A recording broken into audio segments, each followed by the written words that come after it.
ഞാനൊരു കഥ പറയാം.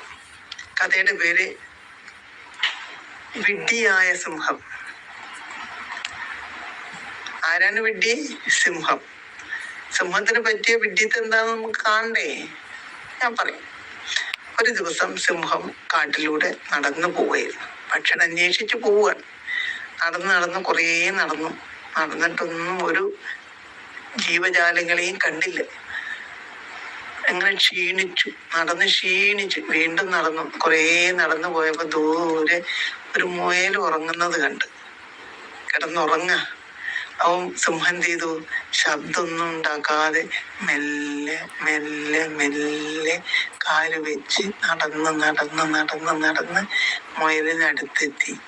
മുയലിനടുത്തെത്തി അതിനെ അടിക്കാൻ കൈ ഊങ്ങി നിൽക്കുമ്പം ഒരു മാൻ കുറച്ച് ദൂരെയായിട്ട് ഓടുന്നത് കണ്ടു. അപ്പൊ അവൻ കരുതി, ഈ മുയല് ചെറുതല്ലേ, കുറച്ചല്ലേ ഇറച്ചിണ്ടാവുള്ളൂ, മാനിനെ കിട്ടിയാൽ എന്റെ വയറ് ശരിക്കും അറിയില്ലേ, എന്നാൽ ഇവൻ ഇവിടെ കിടന്നുറങ്ങിക്കോട്ടെ, ഞാനൊന്ന് മാനിനെ പിടിക്കാന്ന് കരുതിയിട്ട് മാനിന്റെ പിന്നാലെ ഓടി.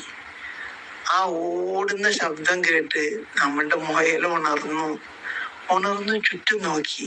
അപ്പൊ എന്തോ ഒരു പന്തികേട് കണ്ടു. ശരിയല്ല. അപ്പൊ എന്തോ ഒരു ആപത്ത് എനിക്ക് വരാൻ പോകുന്നുണ്ട് എന്ന് മനസ്സിലാക്കി മുയൽ എന്ത് ചെയ്തു? അവിടുന്ന് മെല്ലെ ഓടി രക്ഷപ്പെട്ടു. ഒരു മാളത്ത് പോയി ഒളിച്ചു.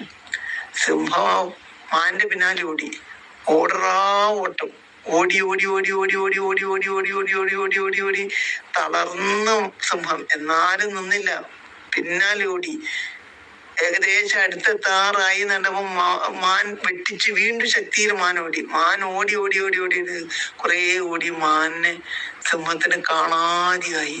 അത്രയും ദൂരേക്ക് ഓടി മാൻ രക്ഷപ്പെട്ടു. അവൻ മുയലിനെ അവിടെ നിന്നു ചിന്തിച്ചു, എന്താ ഇപ്പൊ ചെയ്യാ? എനിക്ക് ആ മുയലിനെ തിന്നാൻ മതിയായിരുന്നു. ഞാൻ ഈ മാനിനെ കിട്ടണമെന്ന് വിചാരിച്ച് ഓടിയതുകൊണ്ടല്ലേ എനിക്കത് നഷ്ടപ്പെട്ടത്. സാരില്ല, അവൻ കിടന്നുറങ്ങുന്നുണ്ടാവും, ഒന്ന് അവിടേക്ക് തന്നെ തിരിച്ചു പോവാം മുയലിനടുത്തേക്ക് എന്ന് പറഞ്ഞ് സിംഹം മുയലിനടുത്തേക്ക് ഓടി. അതിനടുത്തെത്താറായിന്ന് കണ്ടപ്പോ മെല്ലെ നടന്നു, മുയൽ ഉണരണ്ട എന്ന് കരുതിയിട്ട്. അടുത്തെത്തി മുയൽ കിടന്ന സ്ഥലത്ത് നോക്കിയപ്പോ മുയലും ഇല്ല, മുയലിന്റെ രോമവും ഇല്ല, ഒന്നുമില്ല. മുയൽ എപ്പോഴോ രക്ഷപ്പെട്ടു പോയിട്ടുണ്ടെന്ന്. അപ്പോഴാണ് സിംഹത്തിന് മനസ്സിലായത്, ഇത് എനിക്ക് പറ്റിയൊരു വിഡ്ഢിത്തായി പോയല്ലോ. എനിക്ക് ഈ മുയലിനെ ആദ്യമേ കൊന്നു തിന്നാൻ മതിയായിരുന്നു. ആ മാന്റെ പിന്നാലെ ഓടാൻ പോയത് കൊണ്ടാണ് എനിക്കിത് നഷ്ടപ്പെട്ടത്. കയ്യിൽ കിട്ടിയ മുയലിനെ നഷ്ടപ്പെട്ടു, ഓടി പോകുന്ന മാനിനെ പിടിക്കാൻ പോയത് കൊണ്ട്. മനസ്സിലായല്ലോ? ഇതാണ് സിംഹത്തിന് പറ്റിയ വിഡ്ഢിത്തം.